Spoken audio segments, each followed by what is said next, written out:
సరే, ప్రశ్న 46 చూద్దాం. శాతవాహన రాజ్యం జనపదాలు, ఆహారాలు మరియు గ్రామాలుగా విభజించబడినవి. ఆహారానికి అధినేత ఎవరు? ఆప్షన్స్ ఏంటంటే: 1 అమాత్య, 2 యువరాజు, 3 రాజ్యుక, 4 మహామాత్ర. ఒక్కసారి ఆలోచించండి, ఏది కరెక్ట్ అయి ఉండొచ్చు? ఓకే, సరైన సమాధానం వచ్చేసి ఆప్షన్ 1 అమాత్య. అమాత్య ఎందుకు సరైన సమాధానమో ఇప్పుడు వివరంగా చూద్దాం. శాతవాహనులు తమ రాజ్యాన్ని కొన్ని భాగాలుగా విభజించుకుని పాలించేవారు.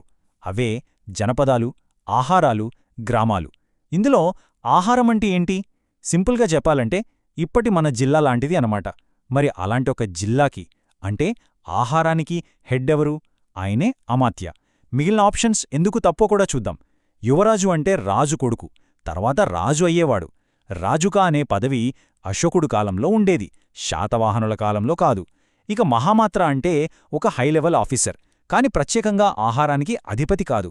సో ఆహారానికి హెడ్ అమాత్య అనేదే కరెక్ట్. ప్రశ్న 47. పదే పదే పేర్కొనే ప్రఖ్యాత పెయింటింగ్స్లో ఒకటైన బోధిసత్వ పద్మపాణి పెయింటింగ్ ఎక్కడ ఉన్నది? ఆప్షన్స్: 1 అజంతా, 2 బాదామి, 3 భాగ్, 4 ఎల్లోరా. ఇక్కడ కీవర్డ్ బోధిసత్వ పద్మపాణి. దీనికి సమాధానం చాలామందికి తెలిసే ఉంటుంది. అవును, కరెక్ట్ ఆన్సర్ అజంతా. అసలు ఈ బోధిసత్వ పద్మపాణి పెయింటింగ్కి ఎందుకంత పేరు?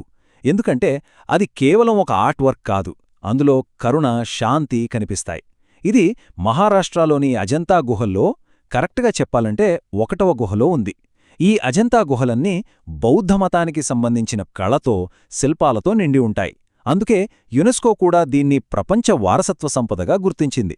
ఇది మనందరం గర్వించదగ్గ విషయం. ప్రశ్న 48. 2019లో ఆంధ్రప్రదేశ్లోని ఆర్కియాలజికల్ సర్వే ఆఫ్ ఇండియా తవ్వకాల్లో పూర్వ చారిత్రక కాలానికి చెందిన వాణిజ్య కేంద్రంగా బయటపడిన ప్రదేశాన్ని ఎంచుకోండి.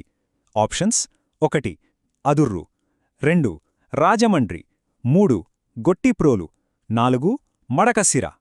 ఇక్కడ 2019 ఆంధ్రప్రదేశ్ వాణిజ్య కేంద్రం, ఈ 3 పదాలు చాలా ముఖ్యం.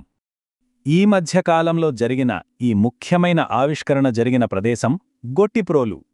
ఇంతకీ ఈ గొట్టిప్రోలులో ఏం జరిగింది? విషయమేంటంటే 2019లో మన ఆర్కియాలజికల్ సర్వే ఆఫ్ ఇండియా అంటే ఏఎస్ఐ ఆంధ్రప్రదేశ్లోని నెల్లూరు జిల్లా దగ్గరున్న గొట్టిప్రోలులో తవ్వకాలు జరిపింది. అప్పుడు వాళ్లకొక పెద్ద సర్ప్రైజ్. అక్కడ ఏకంగా క్రీస్తుపూర్వం 2వ శతాబ్దం నాటి ఒక పెద్ద వాణిజ్య కేంద్రం బయటపడింది. అది కూడా చుట్టూ బలమైన కోటగోడలతో ఉంది.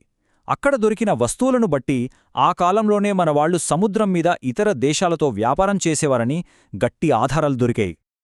ఆలోచించండి, ఒక పురావస్తు తవ్వకం మనకు మన గతం గురించి ఎంత అద్భుతంగా వివరిస్తోందో కదా. ఈ గొట్టిప్రోల్ ఆవిష్కరణ మన పూర్వీకులు ఎంత గొప్ప వ్యాపారస్తులో, వాళ్ల నగర నిర్మాణం ఎంత పక్కాగా ఉండేదో మనకు చూపిస్తోంది. అందుకే చరిత్ర అంటే ఎప్పుడో జరిగిపోయిన కథలు కాదు, అది ఎప్పటికప్పుడు కొత్త విషయాలనే మన ముందు పెడుతూనే ఉంటుంది. ప్రశ్న 49. శాతవాహన వంశాన్ని ఎవరు స్థాపించారు? ఇది చాలా straight forward question. Options: 1 హాలుడు, 2 Yajnashri, 3 శ్రీముఖుడు, 4 Satakarni. Satavahana సామ్రాజ్య స్థాపకుడు శ్రీముఖుడు. మనకు దొరికిన పురాణాలు, ఇతర చారిత్రక ఆధారాలన్నీ ఒకటే చెబుతున్నాయి: శ్రీముఖుడు. ఈయన్నే కొన్నిసార్లు షిముఖుడు అని కూడా పిలుస్తారు. ఈయనే శాతవాహన వంశాన్ని స్థాపించారు. అప్పట్లో దక్కన్ ప్రాంతంలో చిన్న చిన్న రాజ్యాలుగా విడిపోయున్న వాటన్నిటినీ ఒకటి చేసి ఒక బలమైన సామ్రాజ్యానికి బీజం వేశారన్నమాట. ఆయన వేసిన ఆ పునాది మీదే తర్వాతి రాజులు అంత పెద్ద సామ్రాజ్యాన్ని నిర్మించగలిగారు. ప్రశ్న 50. కృష్ణానదిని ఖారవేలుని హతిగుంఫ మరియు గుంటుపల్లి శాసనాలలో ఏ విధంగా సంబోధించారు? ఆప్షన్స్: 1 కన్న, 2 కరనది, 3 మూషికవాగు, 4 కన్నబెన్న. ఇక్కడ మనం హతిగుంఫ శాసనం, కృష్ణానది ఈ 2 పదాల మీద ఫోకస్ పెట్టాలి. ఆ శాసనాల్లో మన కృష్ణానదికి ఉన్న పేరు కన్నబెన్న. ఇది చాలా ఇంట్రెస్టింగ్ విషయం. కళింగ దేశాన్ని పాలించిన గొప్ప రాజు ఖారవేలుడు. ఆయన తన విజయాల గురించి హతిగుంఫ అనే చోట ఒక పెద్ద శాసనాన్ని వేయించాడు. చరిత్రకారులకు ఇదొక నిధిలాంటిది. ఆ శాసనంలో తన సైన్యం ఒక పెద్ద నదిని దాటినట్లు రాశాడు. ఆ నదే మన కృష్ణానది. అయితే ఆ శాసనంలో దాన్ని ఖన్నా-బెన్నా అని పిలిచారు. చూశారా, ఒక శాసనం మనకు ఆ కాలంలోని నదుల పేర్లను కూడా నేర్పిస్తోంది.